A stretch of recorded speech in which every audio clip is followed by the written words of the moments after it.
Hello and welcome to Castle of Horror, the show dedicated to horror movies and awesomeness. This week, we have a look at the 1996 film, The Frighteners. This is episode 375. Bear in mind, if you haven't seen today's movie, we're going to be talking about it from the perspective of horror fans who have seen it, so warning, spoilers ahead.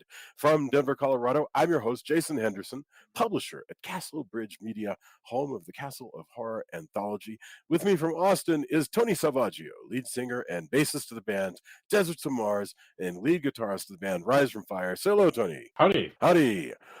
Also in Austin, Mr. Drew Edwards is the writer-creator of the long-running underground comic Halloween Man, currently published by Comixology.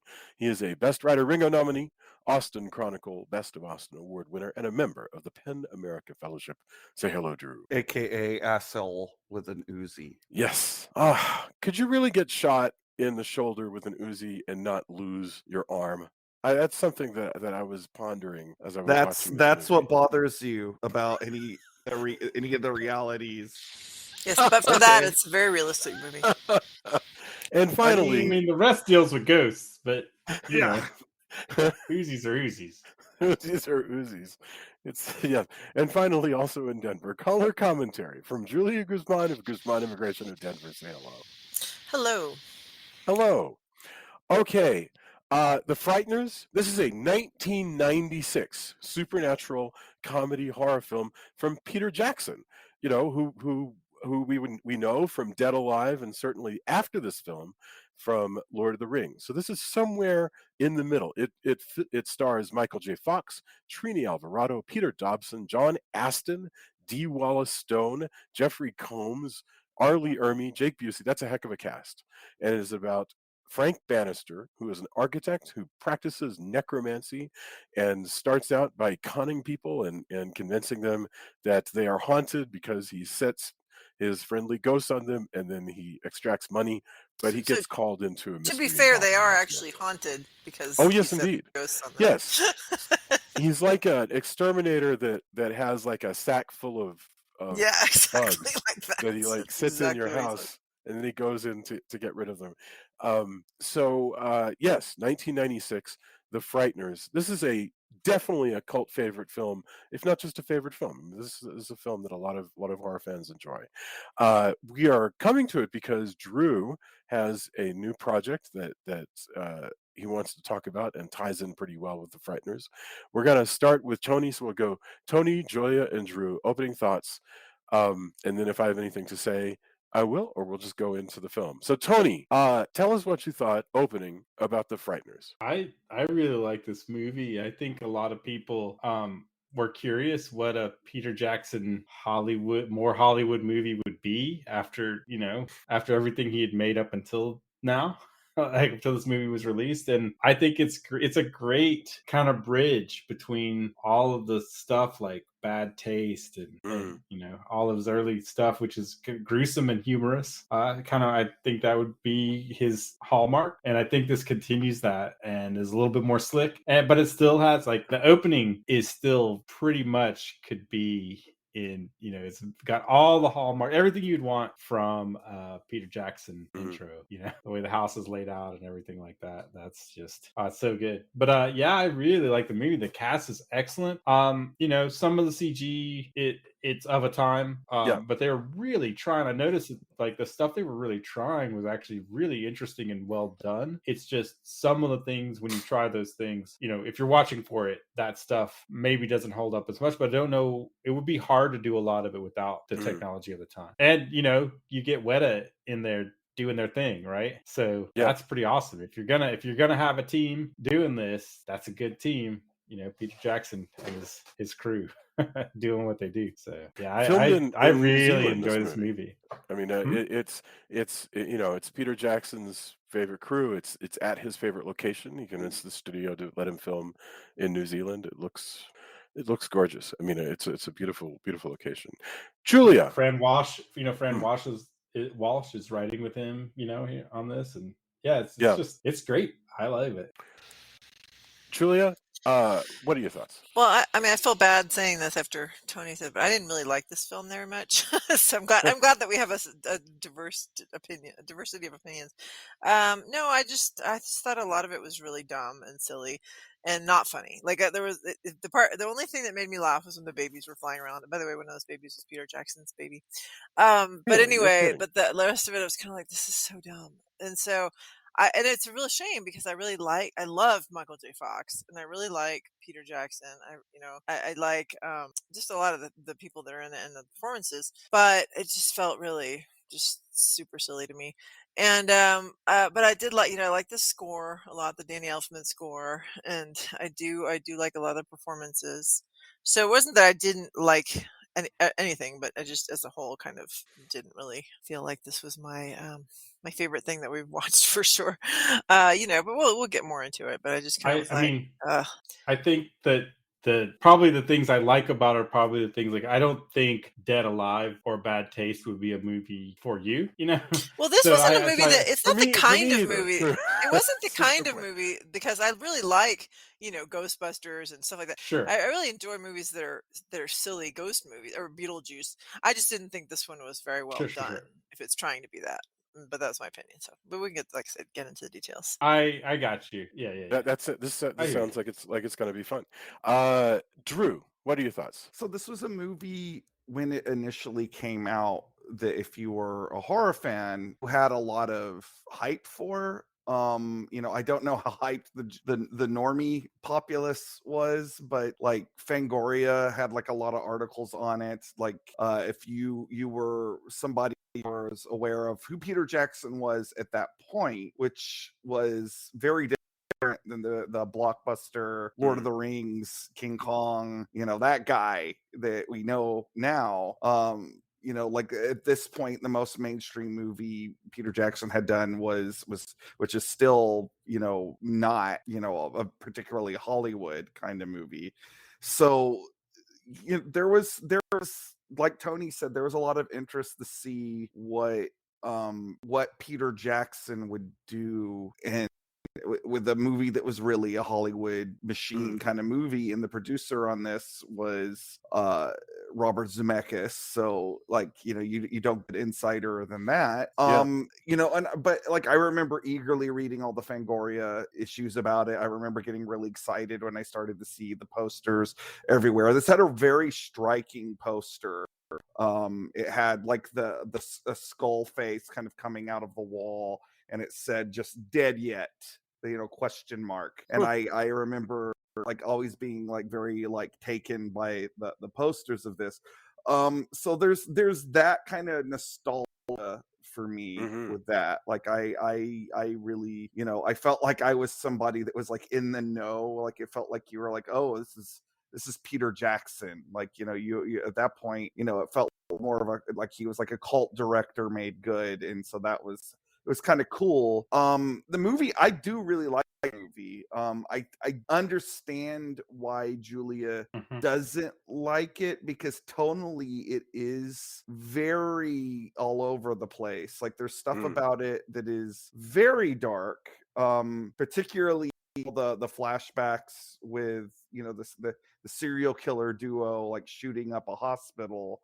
Well, that stuff I actually liked more because I like you said, it's all over the place. So I kind of liked when it gets serious because I'm like, okay, it's not doing a great job being silly, but the serious stuff is interesting. See, I will disagree with that. I do think this movie is funny. Like I especially Jeffrey Combs in this movie. Like yeah, he's great. It's a good I performance. laugh every time it's on screen. And in particular, I think if you get a chance to see the director's cut, I don't know how easy that it is to get a hold of, but it's got about 10 more minutes of footage in it, and I think that adds a lot to Jeffrey Combs' character.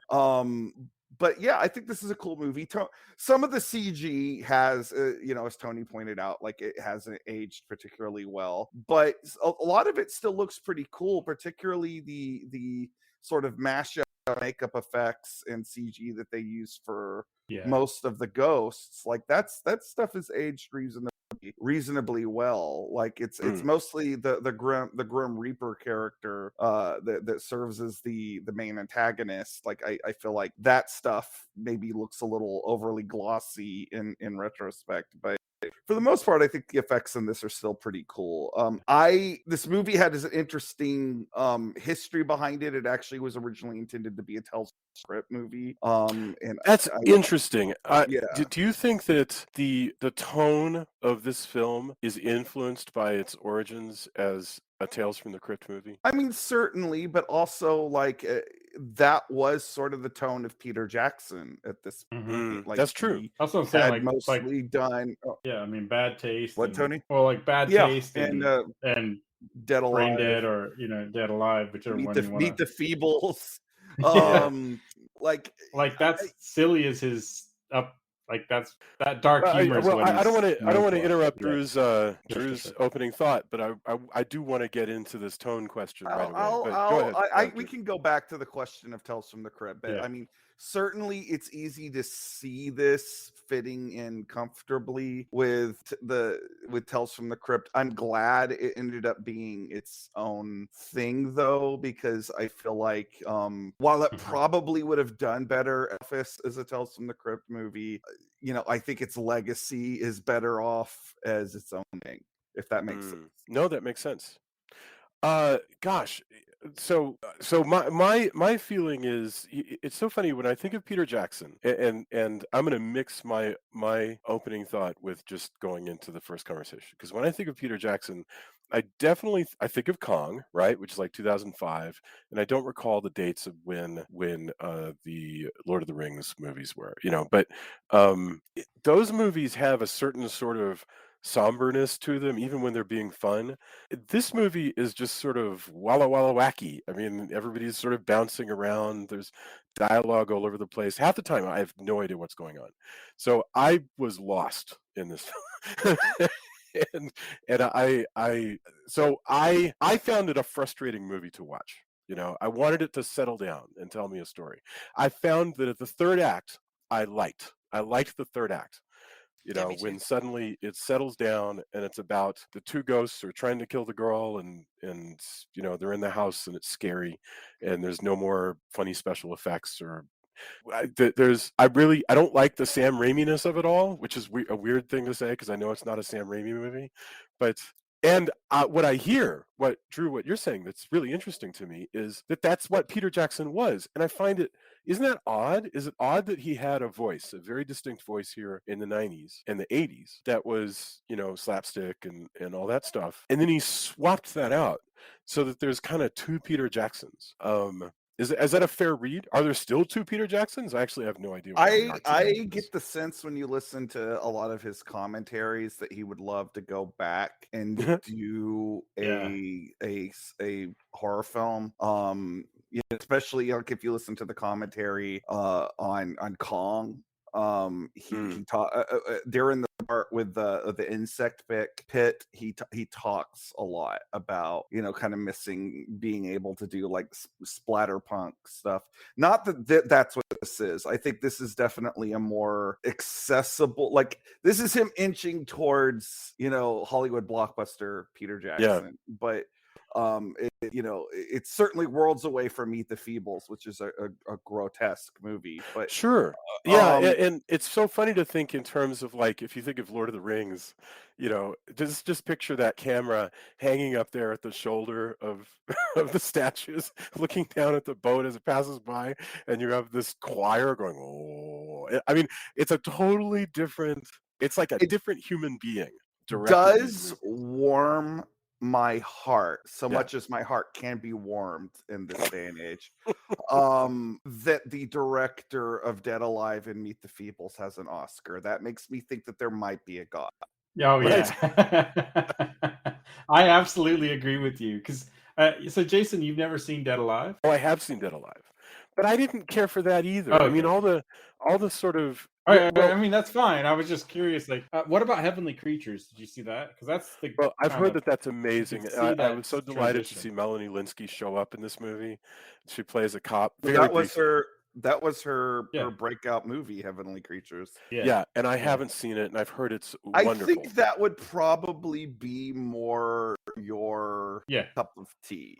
Well, it's that bridge. One of the bands I usually use is going from the Misfits to Danzig. Like the progression of bands, you can hear that like very easily, like going through Samhain and into you know, like, hey, okay, yeah, I see how we got here. And if you go through Heavenly Creatures to get and you know, Forgotten Silver to get to Frighteners, you see where that kind of like, oh, okay, now I get it.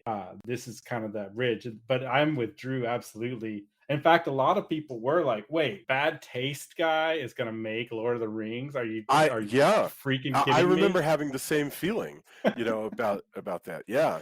And it, you know, and I was willing, you know, I'm going, I want to see this, I want to see what happens, and you know, it's great. In my opinion, I like those it didn't movies. Strike you like if you think of the when people said, you know, that guy, Dead Alive guy, is going to make Lord of the Rings, I kind of pictured it would be like Terry Gilliam making Lord of the Rings. You know, in other words, like there'd be a lot of but wackiness he is a massive Tolkien fan though. Right. And I think it was the opposite. That's what made it. Yeah. I mean, you know, I will point out, this is going to seem like a tangent, but Clive Barker has written children's books. Like people have more than one mood creatively, of course, even if they have a distinct style. Oh, for sure. Yes, that's absolutely correct. And you know, I think one thing I really like about this is it does give us an opportunity to talk about that and talk about how somebody can have several voices.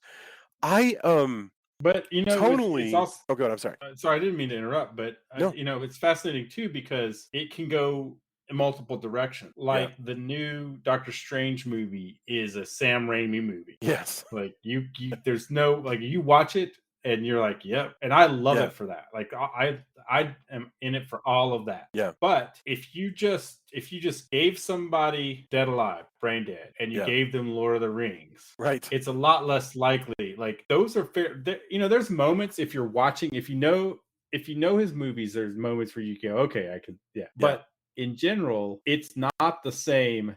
He's adapted that. And I don't want to go too far off again, but like I find that's the stuff I find interesting. Like some people you're going to get exactly, they have their things they like to do. And I love them for that. Like we love them. Like if you're a fan, that's what does it for you. Yeah. But it is fascinating that we can get to Lord of the Rings, you know, by way of Frighteners and Heavenly Creatures, etc., and Kong. You know, there's eventually we have Kong, and all of that feels like Peter Jackson, but not what the, you know, everybody I knew in college who was really digging those. You know, I think at the time it was harder to get it. Like I think I first saw it on like a bootleg because while I was in school, it was harder to find Dead Alive. I think we eventually we got it, rented it, but again, because we just were loving that movie. Here's the thing also, like I understand that and I kind of figured going into that this definitely would not be 100% to your taste, Jason, just knowing what your tastes are. But that doesn't make and I appreciate so deep. I'm not even being sarcastic. I really appreciate deeply that you have a good feel for that.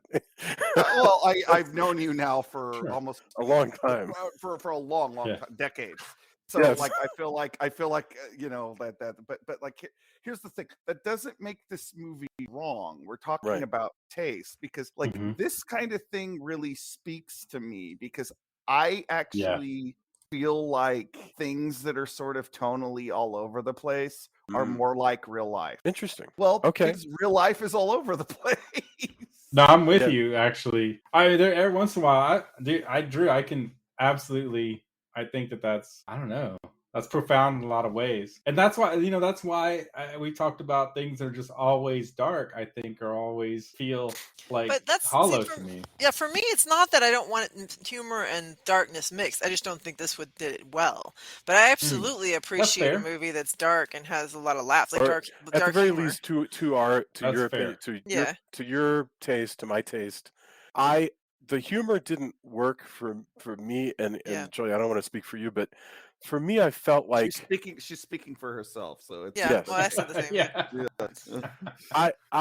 the humor, God, it is so difficult to critique humor. Okay, it is really hard, and because, for instance, I find Clint Eastwood in Dirty Harry to be funny, and not even in an ironic sense. He has one-liners. I think the one-liners are funny. This movie opens. Oh well, the opening is actually pretty cool. The next scene, I'm confused as to why Michael J. Fox is driving the way he is. I don't understand what's going on. Yeah, Is they that, never explain if it's that he's our ghost jumping out in the middle of the street and he's dodging them, or are the and they're ghosts not in the showing them car to us yet? controlling the car, or what's happening? Like, yeah, it's kind of weird. Its car's kind of crappy, so it could just be that. Yeah, I- I think it's just supposed to. My read is always just he's not thinking about any, like, he's very scatterbrained about multiple things. Yes. Yeah, but it's And we're supposed to excessive. set that, and it's supposed to evoke, because we come off of, again, the way that the woman comes out with the shotgun and all the stuff and everything that's happening Yeah. feels very Dead Alive. And even that the house feels like the Dead Alive house. Cool house, by the way. Yeah. With the upstairs and everything going on. And so his driving just always felt like a little bit of that sort of pseudo slapstick wackiness of, like, Yeah. we're gonna careen around corners and we're gonna run into things and everything's kind of off kilter. Yes. And so his driving kind of mirrors that thrust that comes from the feel of the opening. So in my opinion. So it's not supposed, but there's no Also, explanation other than that. If I really. may guess do a that's right. character-based explanation, he is a car accident survivor, and I will say, like, speaking personally, like, I can be an erratic driver sometimes. And I mean, I might be giving, them too much credit on their choices. It could have just been exactly what Tony's saying. I feel like I'm kind of an asshole pointing this out because anytime you start going, I watched this episode of The Odd Couple and I just didn't get why is Felix such a priss? Like, well, I don't get it, because I sound like a jerk who just does not accept. I mean, if the parts aren't working for you, then you're trying to analyze why the parts aren't working for you. I think that's why we talk about film, right? Yeah, that's true. Why, even if we weren't on a podcast, that's why we talk about film after the movie and go to a coffee shop or wherever. And so here's a discuss thought. These things. Let me try this on, and this is not me being falsely modest. I think it is possible that there's a certain kind of viewer, and I might be one of those viewers, who likes to take things a little over seriously. And so when stuff is truly wacky, it flies in the face of that. It says, hey, don't take everything so seriously. Repeat to yourself, it's just a show. And it hurts it hurts my ability to watch it. I think it may be a limitation on my part, because I'm constantly going, I don't understand what because it is wall to wall, and I'm trying to imagine, like, if I'm sitting in the audience, what does Jackson, if I'm in a dark theater watching this, what does Jackson want me to do? I mean, I guess he wants me to laugh. I guess that's what the humor is for, but I'm not laughing, me personally, at any stuff. So so I'm just, for whatever crazy reason, I'm disconnected from a lot of this stuff. Yeah, here's the thing, Jason. Even though I don't agree with you about this movie, much as I don't agree with you about Sam Raimi, I will defend your right to feel that way, because I think it's fine to watch something and say, I don't connect with this. This doesn't absolutely, me for whatever reason. By the way, just for the listener, we should explain what we mean. Like, when I say the Sam Raimi-ness of it all, what do we talk about? There's a toolkit, really, that this sort of small school of directors, Jackson when he's in this mode, Raimi when he's in this mode, and it's like zooms and zoom backs and crazy angles and a lot of, like, there's a kind of like a wild spinning kind of thing that well, really, it's a lot of zooms and Dutch angles, but I mean, but there's a kineticness to the whole thing, so that everything is always in motion, and if you think of Evil Dead, I mean, boy, that's just, think of that camera just like zoom straight up to now I'm blanking on the name of the character, but of the main character's face. Anyway, but there's also a slapstick part to it that maybe there a lot of this the wackiness part is based in slapstick, which can Yes. work for some people and doesn't work for others, and that's totally understandable. Do you remember in the Twilight Zone when there was part of the It's a Beautiful Life? The kid, one of his visions is when he brings a bunch of like Tex Avery cartoon stuff into reality. Mhm. and that's, to me, and I can appreciate this from an artistic perspective. I get the impression that the Raimis and the Jackson in this mode of the world are trying to do is get as close as they can to like a Woody Woodpecker cartoon just coming to life. Tex Avery is a big influence on a lot of people with a really kinetic sense of camera work. So I mean, that's absolutely. I mean, it's written down in places. Yeah, But this isn't what Heavenly Creatures is like, right? I have not seen Heavenly Creatures. No. So that's Jackson in his other mode. To Drew's point, you can have many modes, right? And that's fascinating. Sure. So, well, I would say Heavenly Creatures is somewhere. It's the bridge in a lot of ways. Yeah, it's a bridge. I mean, it's a bridge from what Dead Alive is to this, and then this is the bridge to Lord of the Rings. Right. Like, Heavenly Creatures is definitely not funny, like and I mean it's a more of a dramatic movie, but yeah, it's sort of a crime drama.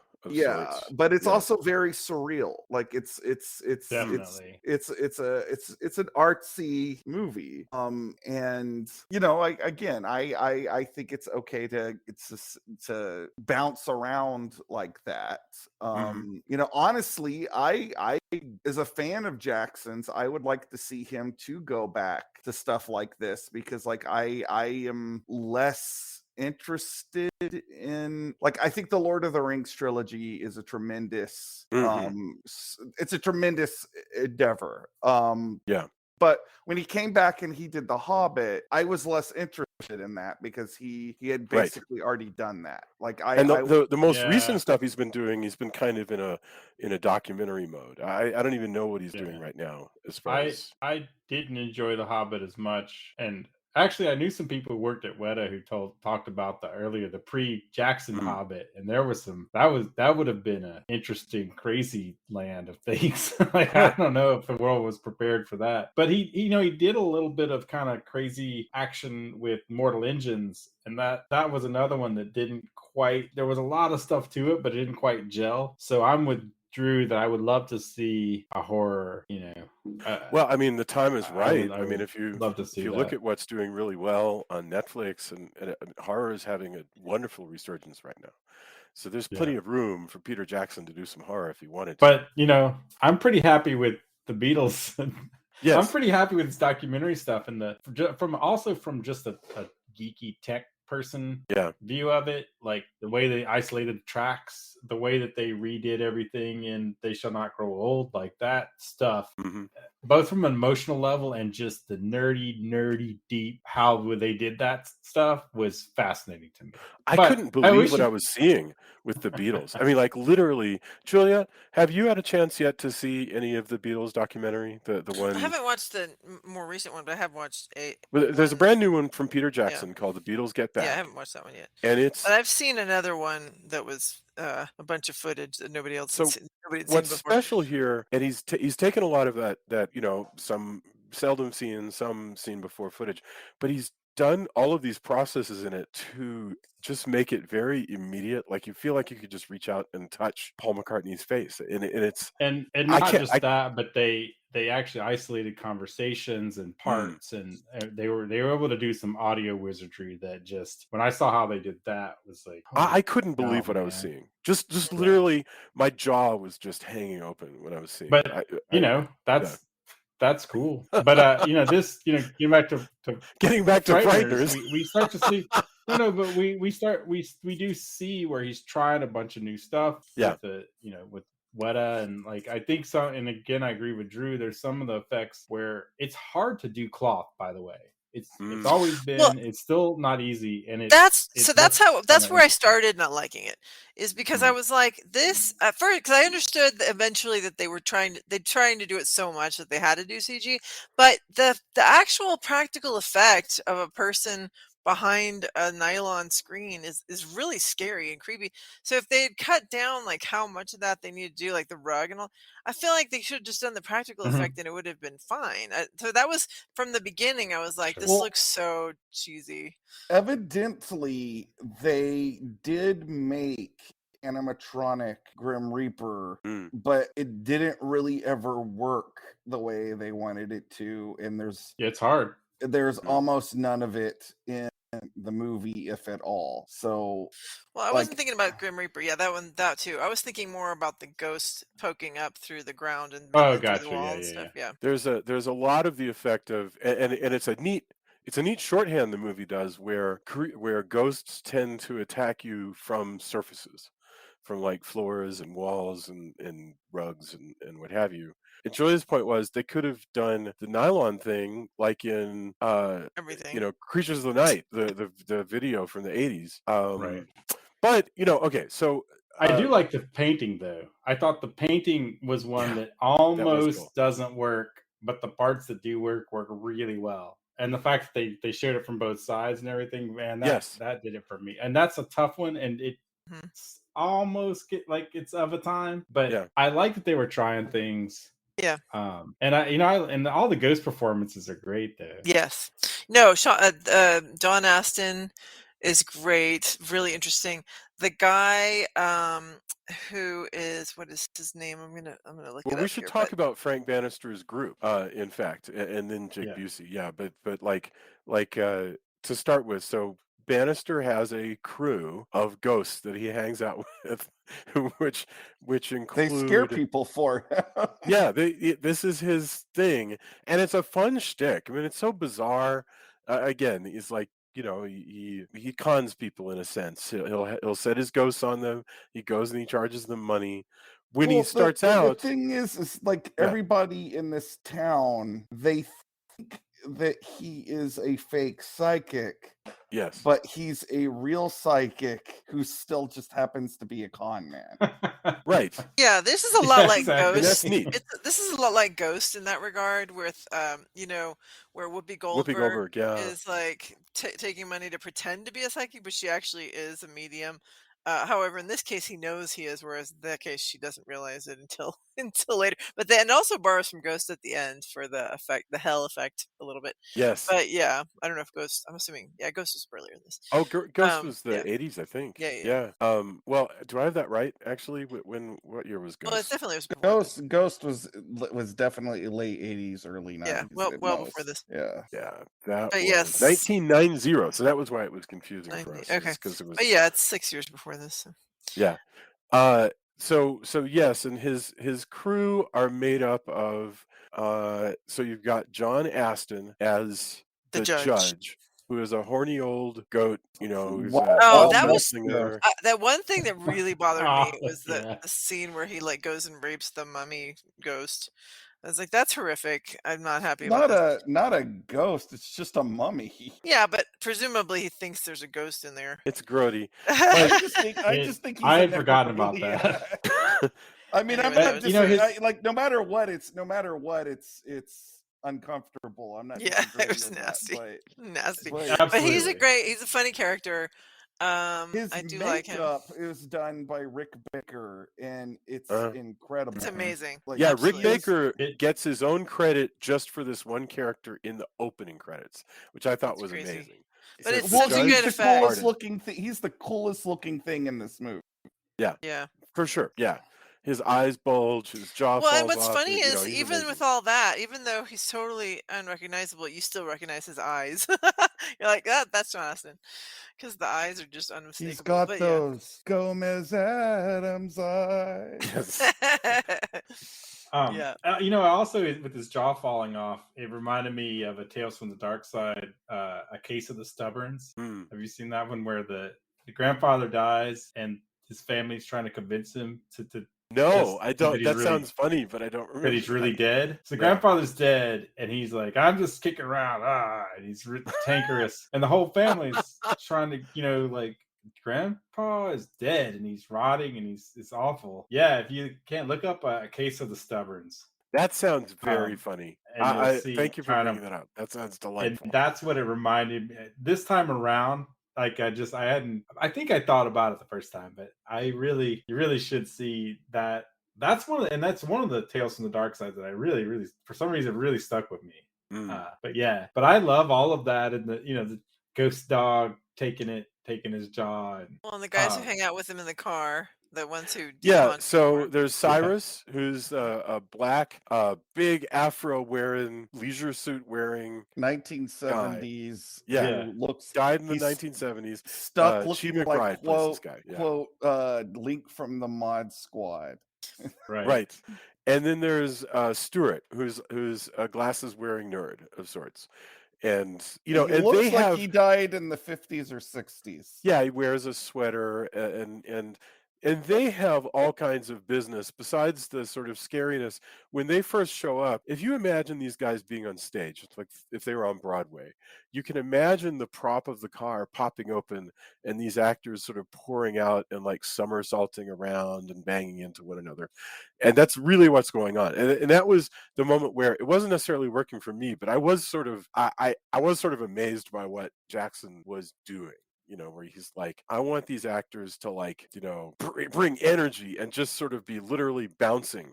Well, and this is sort of where he's developing technical skills because he was doing things that really hadn't been done a whole lot. Like he had to film all the ghost scenes twice. Really? Yeah, once with them interacting with Michael J. Fox, and then another one with them on a green screen interacting with no one. Man, that sounds just extraordinarily challenging. Given how much business is going on, how much just movement they're doing, that sounds very hard. And I all props to that. Okay. That's amazing. Yeah. So Well, I absolutely love the guys, the cemetery scene with where R. Lee Ermey Yes. comes out and starts yelling at everybody. And apparently, like they wanted Fran Walsh and Peter Jackson wanted the drill sergeant to be reminiscent of his character in Full Metal Jacket.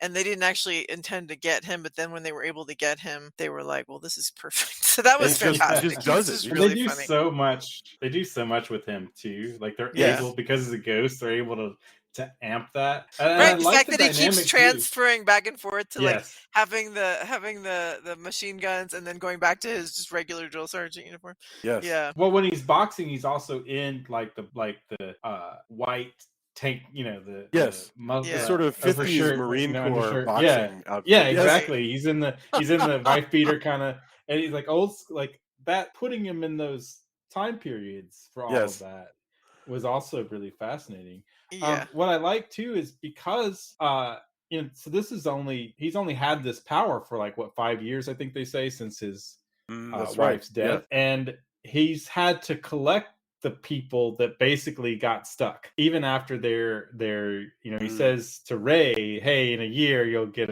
another chance. But it's fascinating. So after, because in this world too, it's very interesting, the rules are interesting because you start to kind of decay after a while as a ghost, which is what leads you to the judge. Because even Ray's like, hey, I'm feeling, he gets kind of worse and a little pockmarked and like looks worse as he's going along. And so he's had the pick, and that's why Army's character is like, get out of here, you can't, you're messing with the dead, we don't like your kind. We also learned something from both him and the judge, is that ghosts can harm each other with ghost weapons.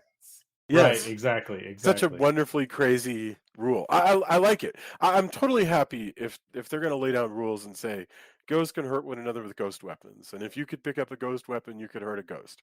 Great, down with that. Yeah, I'm totally.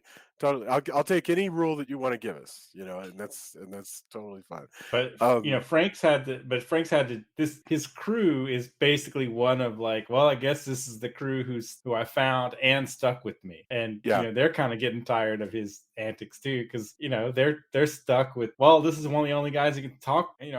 Sick of talking with my ghost friends because one guy's been a ghost since the 70s. Like, that's probably boring by now. So now Michael J. Fox's character comes in, Frank comes in, and well, we liked helping you, but boy, you're kind of taking advantage of all that interaction, all the kind of Yes, how excellent point. his service is working I think is really great.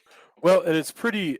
It's as a scam or as a whatever it is. It's bottom of the barrel right now because like when Frank starts out in this movie, I almost said episode, which is strange because you do kind of in my head is almost series like.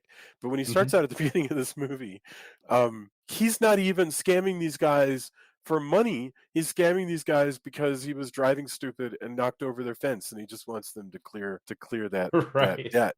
Which means he's not even going to make any money off of this scam. He's going to have to perform more scams Well, to get he's money. gonna make $100 extra. Yes. Yeah, because Ugh. he does realize like, oh, I'm gonna get an extra charge them for. $100. Yeah, he does Yeah. charge them for like costs or whatever. I love that he intentionally runs over the gnomes, the garden gnomes. Yeah, that's kind of jerky, but he's It was funny a though. hurt person. Hurt people. So among the humans Or who show gnomes up in in this this movie, case. yes, Right.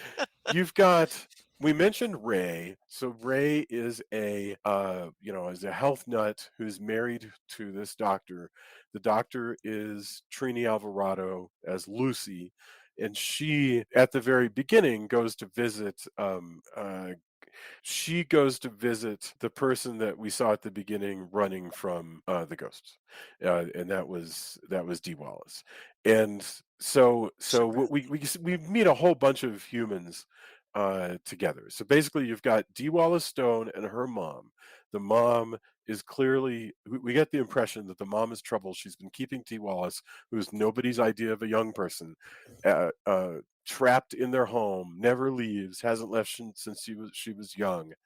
And the reason was because Dee Wallace was involved with a mass murderer named Johnny, played by Jake Busey, and she was young. So it's this callback to ideas like various young people who got wrapped up in crimes in Well, and the mid-century. specifically, I mean, they talk a lot about the serial killer that they actually talk about in the movie, which is the one who did the what's his name? I'm trying to find the name Charles now. Starkweather is what is the one that's Yeah, involved. and so he had a 14-year-old girlfriend Yeah. who also was around. Like they're not exactly clear what her role was in the murders, but he was a real life, killer, Yeah.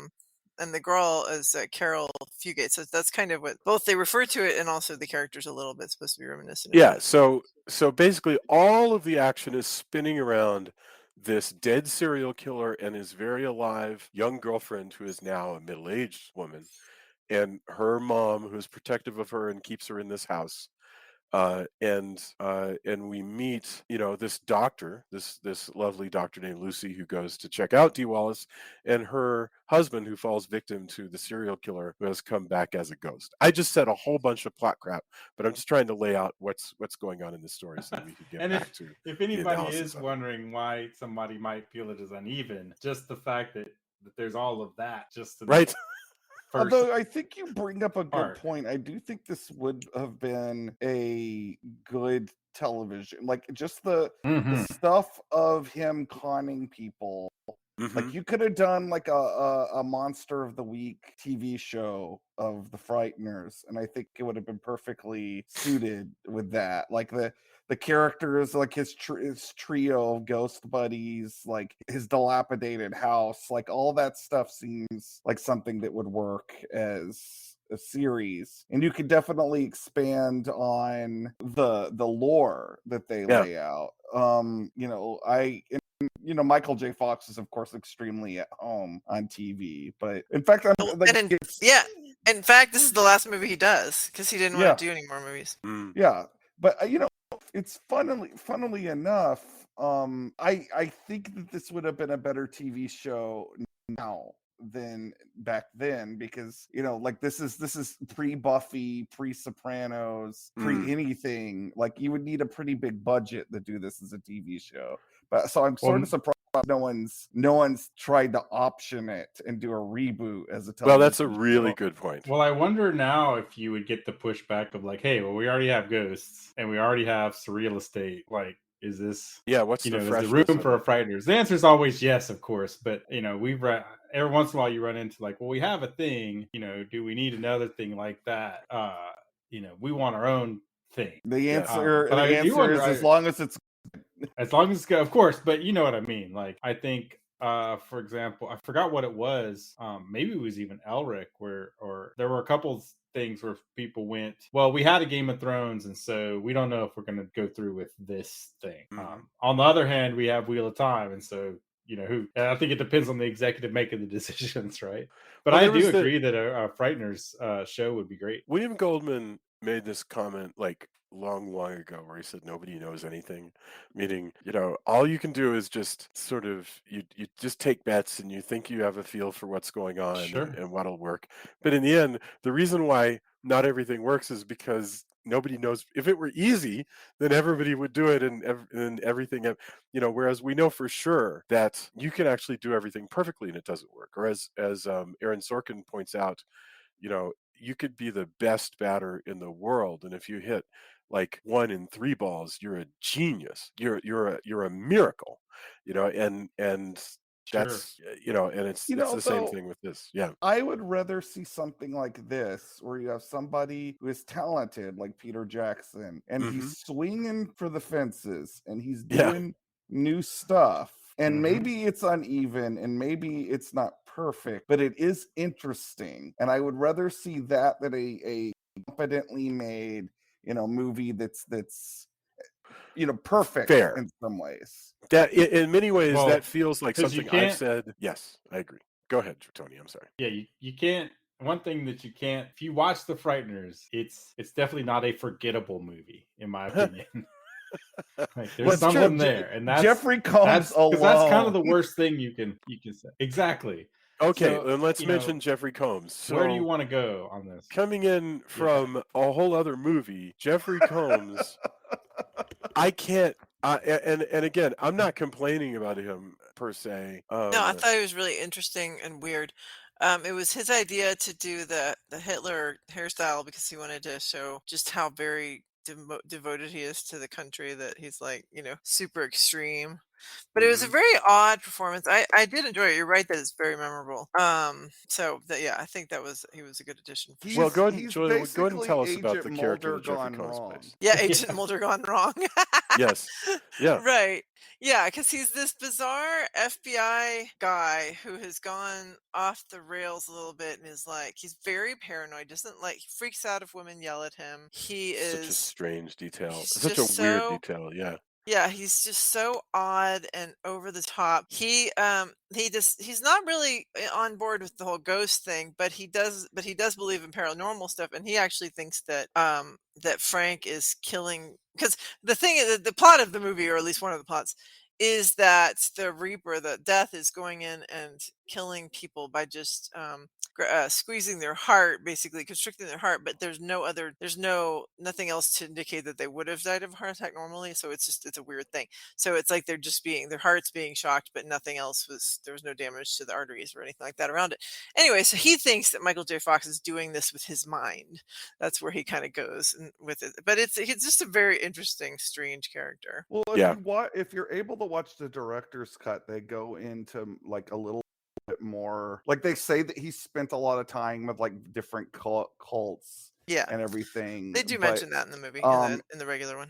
But in the regular cut, they don't. So he had a swastika on his hand in the director's cut that they edited out on the theatrical because people just got confused because they thought he was a Nazi. Right. And the thing is that's part of his backstory is that he was sent undercover with the Manson family and passed around as their sex slave for 6 months. Huh. And it's like it's tacked on, or it's added in. He has this whole speech about how his body is a roadmap of pain and he suffered so much for his country, and that's the part where he talks about the Manson family, but again, it's edited out of the theatrical cut. But it's that sort of detail that I feel like you get the sense that this guy is like he keeps going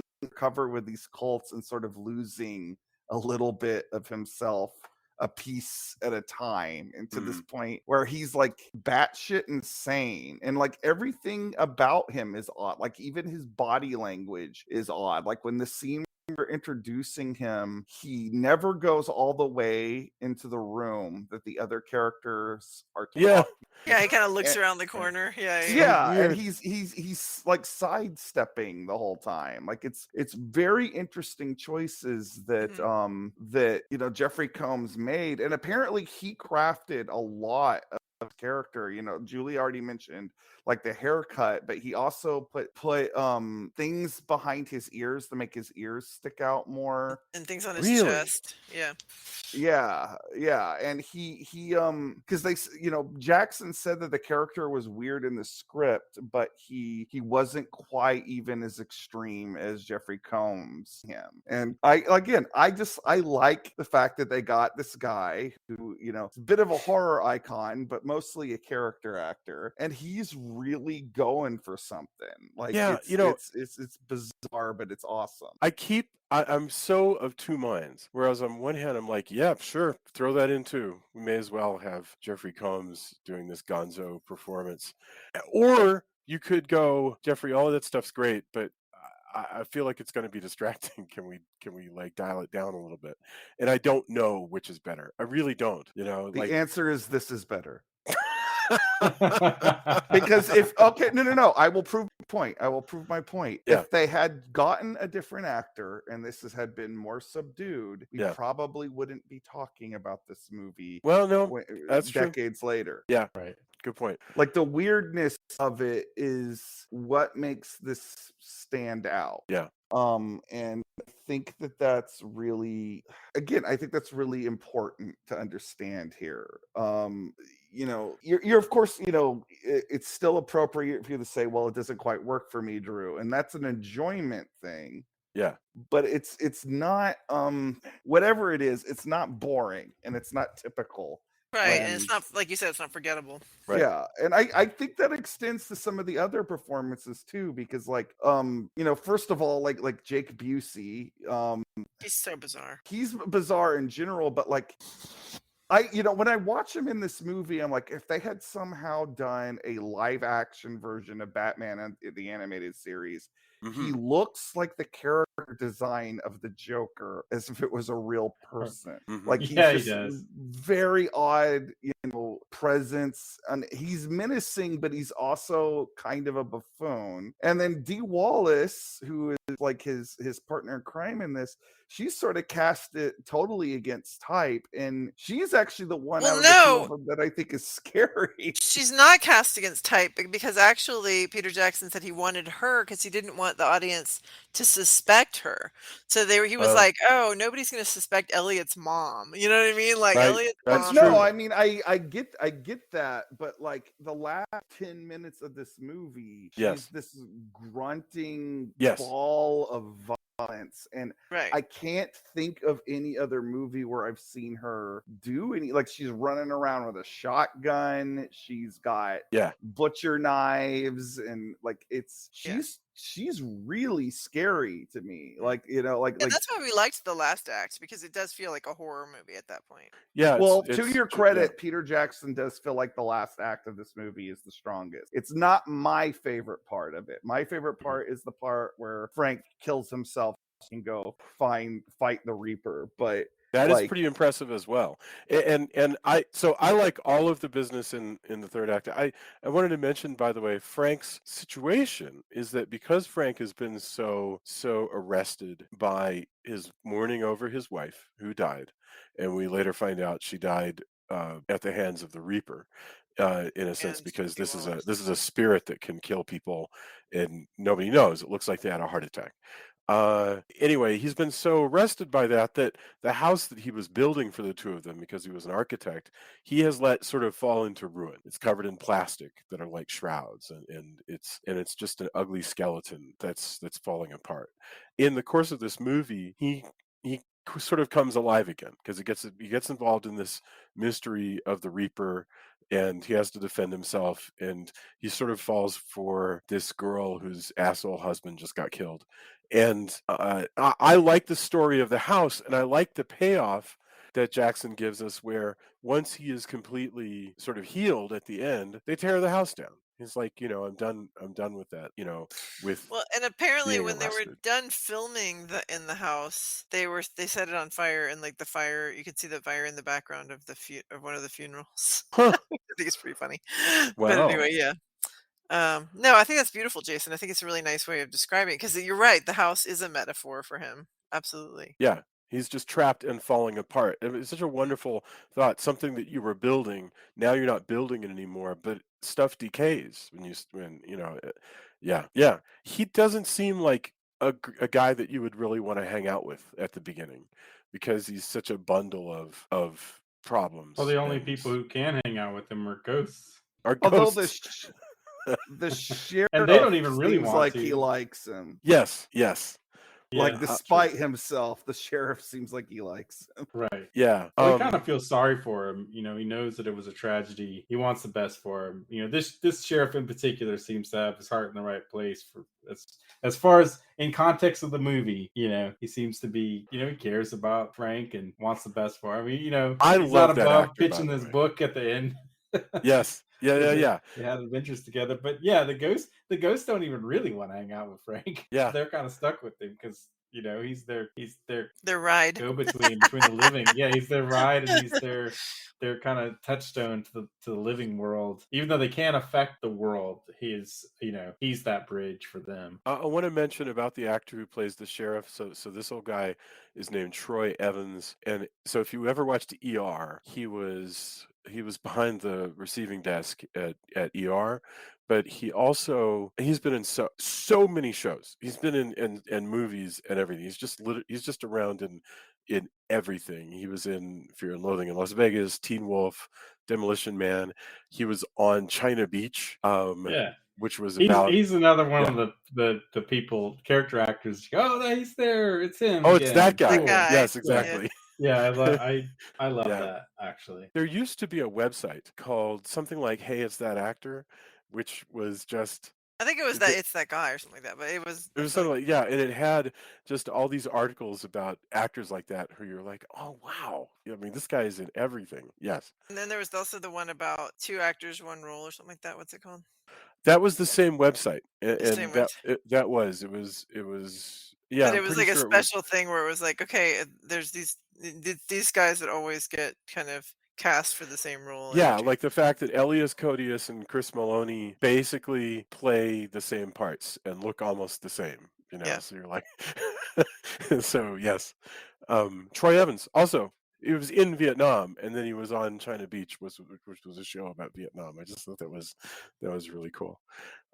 Anyway, okay, so what else should we hit on? I mean, Michael. Well, first of all, we need to talk about Danny Elfman's score, because I think it's really neat. Okay. It feels very, very Harry Potterish to me in a lot of ways. That is interesting. And so, who wrote the Harry Potter score? Do we know? Not Danny Elfman. It's not Elfman, right? No. Let's see. That Harry was Potter score. wasn't John Williams. Well, it says Patrick Doyle, Nicholas Hooper, and Alexander Desplat. So several different guys. But yeah. Oh, John Williams wrote. John Williams. John Williams wrote the one that I'm thinking. The main score, yeah. The one that we all remember. Yes. Was Williams. But this is Elfman doing a very adventure-y kind of. But it's really neat, really, really neat score. It actually adds so much to the film because it's really fun, and so whenever stuff's going on, you're just like, It's wall to wall. I thought that was really interesting too. Like there's really, like, every time characters are talking, walking, opening a refrigerator door, Danny Elfman is doing stuff. Refrigerator door opens, he'll go.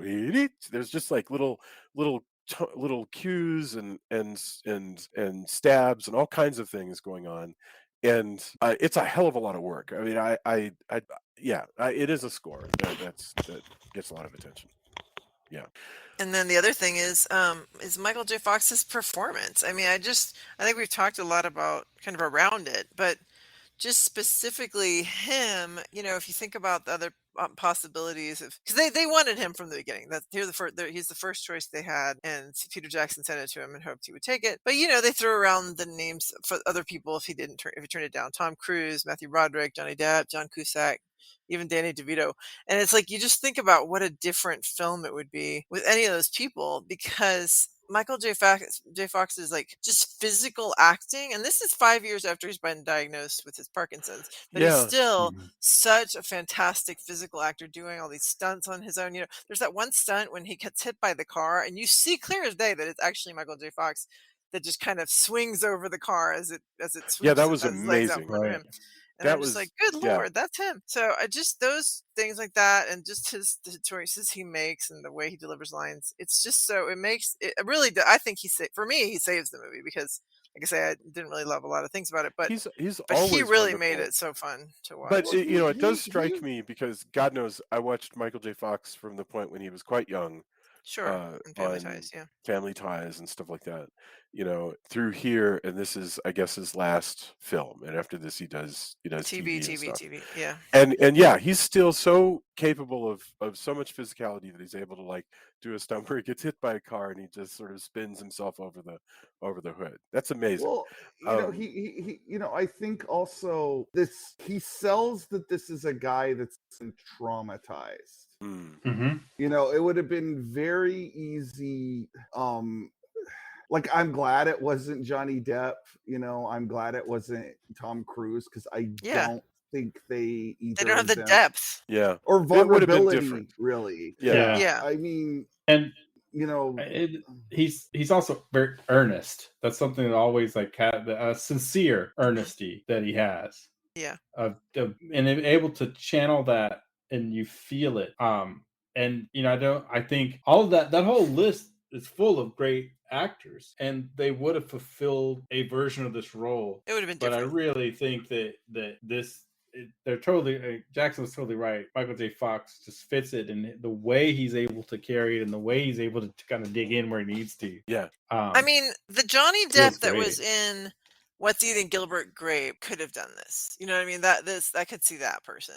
Because I think about the Johnny Depp that comes up later in life, and I don't feel like that person would have. Well, it fit just this depends bill. on which Johnny Depp you're getting. There's Yeah, the exactly. self-important Johnny Depp, like in Secret Window, and then Right. there's this sort of cartoony Johnny Depp from the pirate movies. Yeah, So it but just the one, depends. but like What's Eating Gilbert Grape and Benny and June, he does have the earnestness or whatever. But anyway, yes, I think Michael J. Fox is perfect for it. I think Johnny Depp might have run in danger of because you have other actors giving very over the top performances like Jake Busey and like Jeffrey Combs. And I think if you had someone like Depp, he might get competitive over who could be the weirdest about it. It was really super good point. I think, to Julia's Michael J. Fox grounds this movie because he has an everyman quality. Yeah. And he can sell the stuff where he's there's a point where he's in the jail cell and he's kind of completely defeated, and he says to the Lucy character, he starts saying oh, I'm a con man, and you thought I was communicating with your dead husband, but I was just fooling you, even though we know for a fact that he was actually talking to her dead husband. But the way he says it, there's all this internal conflict that he wants her to get away from him because he doesn't think he's safe, but he also still he feels connected to her, and all that stuff comes through.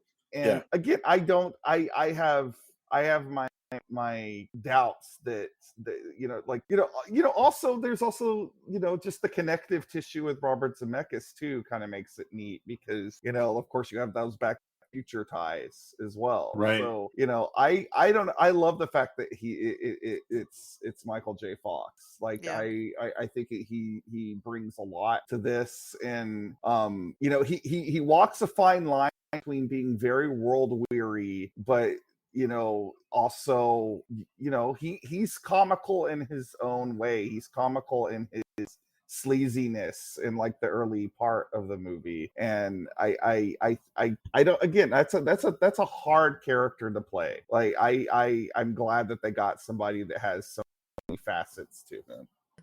Yeah, and when he's called upon to do action movie stuff, he does that as well. That's absolutely right. He does he does both ghost action movie stuff and avoiding killers with shotguns and knives stuff. Yes. The Libyans. Which is Yes. great. No, he's really wonderful. Yeah. Well, we should probably be wrapping up, and so by all means, when we get your final thought, do add anything that you feel like it should be called out. That's worth bringing up.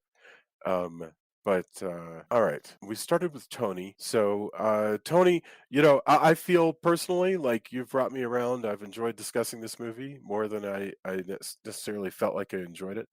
But what are your final thoughts? I mean, I think perhaps we didn't go over enough of the kind of switches. Like, I agree when we talk about it. I can get behind if somebody does think it's uneven because it does shift from, a ghost con man to, oh, I can see spirits and I'm torn up about that. But, his wife has moved on.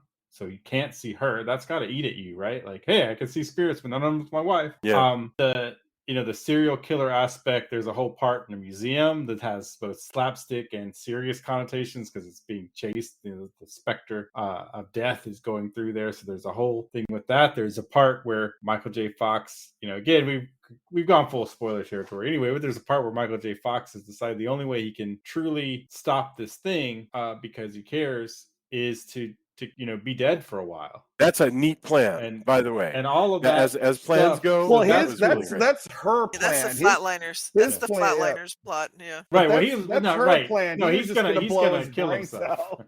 Yeah, but yes, you're exactly right. But the seed of that. So we have a whole section where we're going back and forth between Ghost World and that's how we get some flashbacks, and then on until we get a final third act where the reveal is that the specters had help. It's a duo, in fact, right? And the way that it's written so that there's enough twists, and the twists are pretty cool twists throughout. Yeah. And we also, the ghosts, even we feel when they're killed by the specter. And slowly both the living and the dead are being taken away from Frank in this movie, which is also, there's a lot. So there's a lot in this movie, a lot more than I remembered, actually. So I think it's fair if someone feels it's uneven. Yeah. And also, your mileage may vary on how much of the slapstick, how much of early Peter Jackson you dig and how much you don't. But I think technically, as well as, along for the ride, I really dig this movie. I'm really glad we did it again. Unfortunately, because of just the time period it was released, I didn't get to see it in the theater. So I saw it later, either rented it or was on cable. And it is just, there's so many great performances in it. So much technical stuff that leads to Weta being where they are. They're constantly pushing the bar. What is Weta? Team? His effects. Yeah, his okay, effects team. Like his, Mm-hmm. He started out because practical effects were a big part of the original.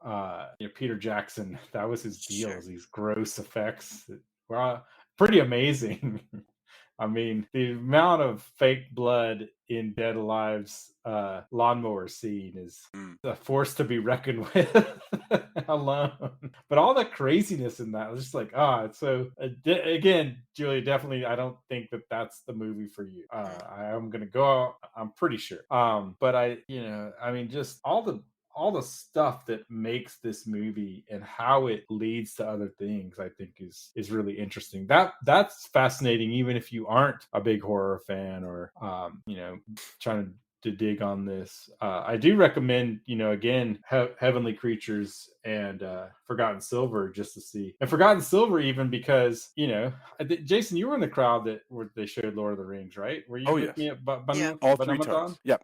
Yeah, so the whole concept of watching Lord of the Rings premiere at Button-Umathon was that we were going to watch Salome. Yeah. Like, we saw Forgotten Silver, and then we were, Peter Jackson can't be here to show Lord of the Rings. That would be crazy. And then he recorded a thing where, like, hey, we're going to beam it to you. And, like, of course, and they flip the light switches on and off in the projector room to make it look like they beamed it into the projector room. But then he was actually there, right? Not the first time, no. Oh, okay. Because we were actually, I think technically we might have been the first audience to see it. But the reason he couldn't be there, if I remember correctly, and Jason, you can tell me if I'm wrong, was he was going to be at the premiere and he couldn't be. And that's why they had to beam it to us, right? Yeah, So that just sounds right. Yeah. yeah, and so, but it was a whole hush hush. It wasn't until years later. I mean, now it's been revealed, it's on podcasts, et cetera, et cetera. But it was the whole like, you got to shut up about this because I'll get into a lot of trouble if the premiere that I'm premiering at is not actually the premiere by a few Yeah. hours, or by maybe by a couple of hours. He's like, look, Yeah. here's the way it is. But yeah, that whole thing was with, oh, we're gonna watch Salome, and for even I think the T-shirt that year said like Salome Return, or Salome 2 Return of the Tracking Shot. I think maybe that was So what I Fellowship of the remember Ring. was watching, they started playing, there'd been rumors that there might be Lord of the Rings, but they started playing the Captain Marvel serial from like the 40s. And they played it and then all of a sudden it like quote unquote broke, and then all of a sudden Lord of Right. the Rings started. That's hilarious. Right. Well, it tied into the Forgotten Silver Yes. fake movie aspect of Forgotten I Silver. was sitting with Tim. I remember this as clear as day. I was sitting with Tim McCanley's, and we were both just stunned. We watched that. So funny. That was Oh, that man. was a weird. That was a. I mean, I hate the way things eventually worked out, but Yeah. in those moments, there was some magic. Yeah. Yeah. Okay, is it my turn? I love. Yeah. Sorry. Yes. Yes. No, go ahead. Sorry. So we didn't really talk about the end, which is, the part where, because Tony mentioned that, he's going through life and he's not seeing his dead wife because she's not stuck on Earth, and because the idea is that you have to go toward the light, basically, otherwise you get stuck. So, but he does see her when he finally dies at the Mhm. end, which is a psych out where he Yeah. dies, but then they send him back, like in several movies. But anyway, but he does get Thank to you. see Thank her. you for mentioning the fluffy cloud. Yeah, he does get to Heaven. It was see her, and beautiful. she does tell him to be happy. So she releases. So it's complete. That completes the story for him. The arc that you talked about Mhm. with the house, the decaying house where that gets destroyed. He's finally released to be, to move on and have happiness with this girl, and just kind of, not be stuck in this place that he's been stuck at, just like all the ghosts are stuck. So that was neat. And then the thing with when he is, once he's kind of gone into the hospital with all the ghosts where a bunch of killings happen, he actually fully transitions a la The Shining into seeing how things were back then. Like he just sees Mhm. everything as if he's there, and he can't Mhm. even see what's actually there. I So all hadn't of thought that about was The Shining. That's an really excellent neat. point. Yeah. Yeah, that was all very neat. So there's a lot of great. So as we've been talking about it, I'm realizing that even though I walked away from it with a feeling of like I didn't really like this so much, there's a lot I liked about it. There's a lot. So those things are. I thought that, like I said, the whole last act was pretty enjoyable. Those are some really neat touches, and the Michael J. Fox performance, the Jake Busey performance, the just a lot of the performances were just really remarkable and memorable.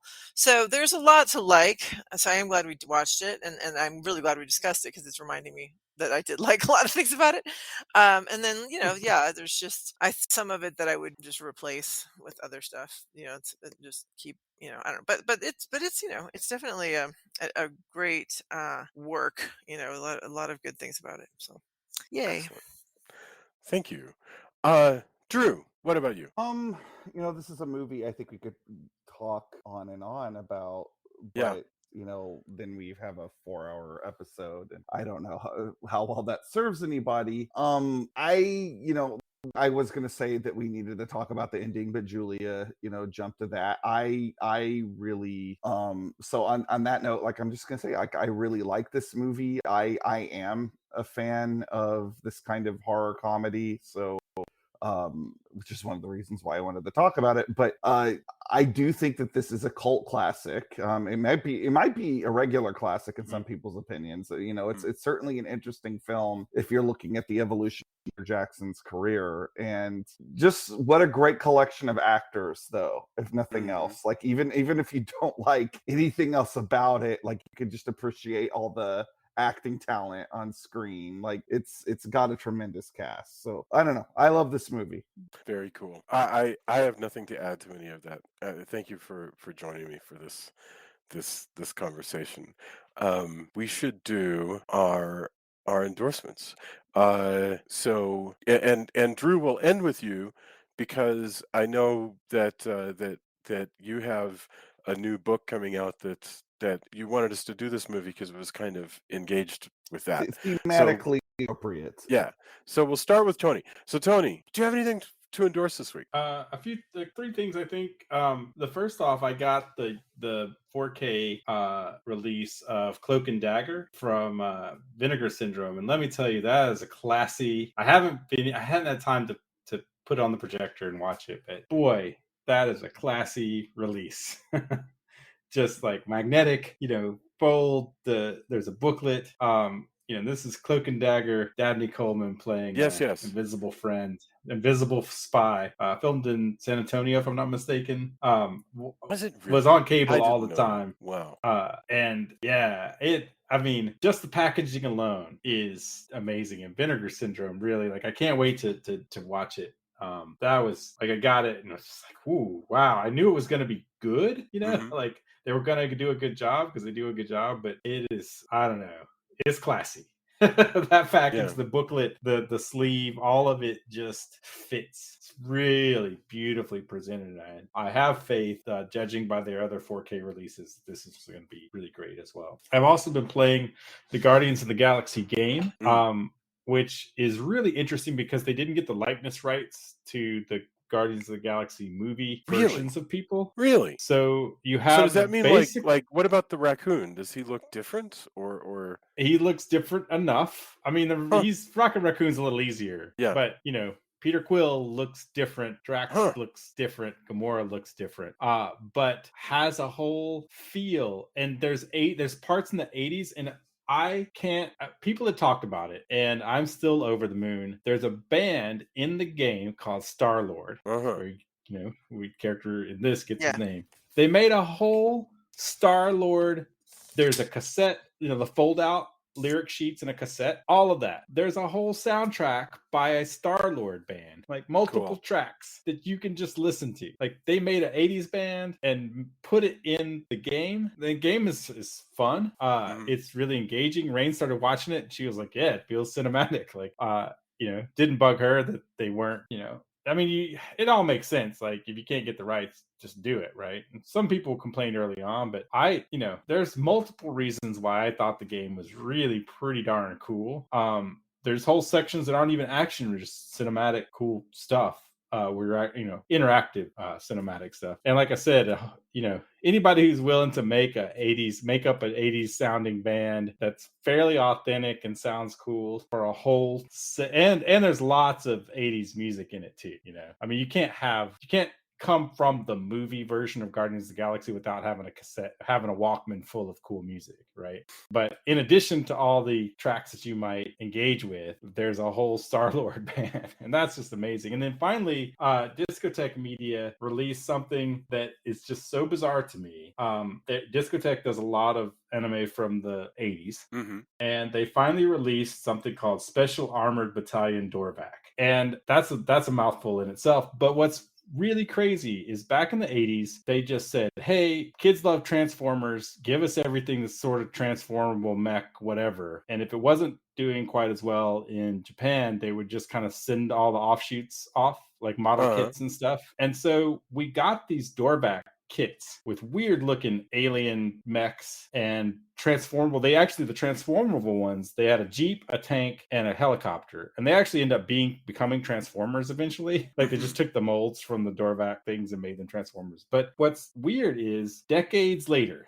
well out of the 80s, Geek Nerdy Tony gets to finally see the series that we had no idea what the hell it was about. Oh, cool. Other than there were power suits and there were transformable Jeeps, tanks, and helicopters, and odd kind of choices for the way they look. Like, the designs weren't as typical either. The helicopter's like really skinny. Tank has a weird, like, it doesn't even look like as much like a robot when it's not a tank. But it's just so strange to me that for all of these, with the advent of YouTube, you can look up some things, but in general, we just had all these things that we never saw, we never got exposed to as kids. If you were kind of nerdy and liked robot shows, right? Yeah. Dougram was another one. I remember Attack Speed Galvion, which was these transformable cars. We got the models, but had no idea what actually the show was about. But I'm finally able, decades later, to finally watch this show. And it's just kind of been surreal that there's been that space of time. And, what a odd time it was to just pick up random models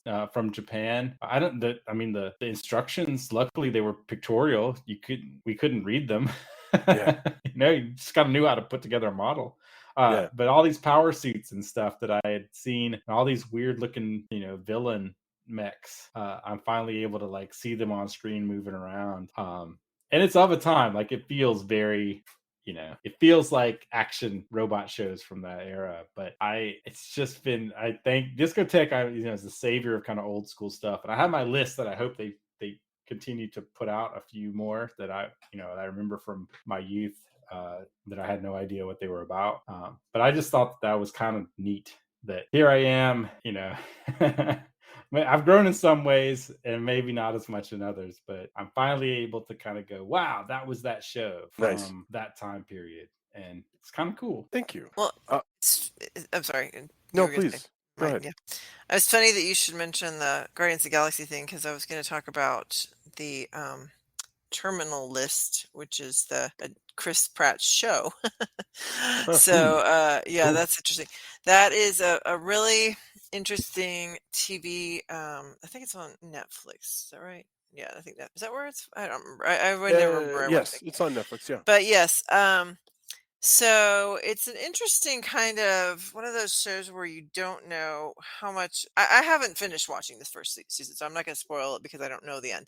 But you don't know how much of what's happening is real, or is it in his head, because they're messing they're telling him that he's making up stuff, or that things aren't as he thinks they are. So we don't know at this point where I'm at in the season, and I don't know if we'll know by the end of this first season or if it's set up to go to a second. But if he in fact is doing things or misremembering, or if he's just being messed with. Anyway, it's really interesting. It's kind of fun. It's an action show. There's a lot of military stuff in it. So I've been enjoying that, and then also finally got into the new season of Stranger Things. I don't know what took me so long to get to it, but gosh, that's some serious. You guys like talking about body horror? There is some serious body horror in this season. It's really, I mean, there are some things in this movie, these first few episodes, that I've never seen, that I'm just like horrified and shocked by, but really cool. I'm not complaining. I'm just saying, serious horror. So very interesting for those who haven't tuned in yet, like myself. But like I say, I'm not done yet, so we'll with that one either. But yeah, that's what I'm enjoying right now. Awesome. Drew, what about you? Because we'll skip myself, because I literally have no horror to mention this week that Julia has not already mentioned. So Drew, lay it on us. What do you got going on? So can you hear me now? Yeah, we got you. I accidentally muted myself. So first off, I like everybody else in the world, I just finished the new season of Stranger Things, and I think it is my favorite season now. I really liked it. I like the darker tone. I like all the Nightmare on Elm Street references. It made me happy. I don't want to spend too much time talking about it though, because it's not like it needs the help being hyped. So I'm going to hype myself instead. This incoming Wednesday, the whole reason why we're doing these episodes on a couple of ghost comedies is that I have a horror comedy of sorts that I have done, and I am doing an Indiegogo to raise funds for it. It's Halloween Man meets the Latex Avenger. Latex Avenger is a comic book created by Dan Price, who is probably better known for doing the wonderful Bigfoot Knows Karate, but we're bringing him back to his roots. He co-wrote this with me. It has ghosts in it. The actual in issue title of it is Coffee House on Haunted Hill. It is very funny and wacky, and I actually just posted a little animated video that Dan made of all the characters and everything. So yeah, now you can go hear Halloween Man talk for the first time if you go check out our Indiegogo. So yeah, that is this coming week. We need your support. July 6th, go to Indiegogo. Please become a backer. We have all kinds of cool perks. Every little bit counts. You know, every time I've done a crowdfund, you've heard me say this. Please support, indie comics, because we really, really, really need it. And if you enjoyed this episode, if you enjoyed the show, I definitely think you will enjoy this comic. Thank you. That's really wonderful. That's wonderful. Be sure and post the Indiegogo on our Facebook page as well. Oh, I will. And we're doing another one after this, and I can't remember. House on Haunted Hill, 1999. I'm excited. I tell you what, though, looking back on the memory of the remake of House on Haunted Hill, there is one thing that pops into my head, and actually, it strikes me now that was 13 Ghosts, which is this character, the ghost that walks backwards in a really weird, jerky-ass kind of way, which was an effect that was done several times at around that point, and then you don't see it as much lately. But I think that was actually 13 Ghosts, so I apologize. It makes accidental sense to do them back to back, because not only did they come out around the same time, but they both have Jeffrey Combs and they're both about ghosts. So cool. There you go. Very cool. Well, it'll be neat. So Frighteners this week, and the remake of the House on Haunted Hill next week. That sounds great. Gosh. All right. Thank you, everybody. And I really appreciate you being here. Be excellent to one another. If we get this posted on 4th of July tomorrow, and you're hearing this on 4th of July, then enjoy what's left of your holiday. Bye, everybody. Thank you so much. Night. Night. Good night.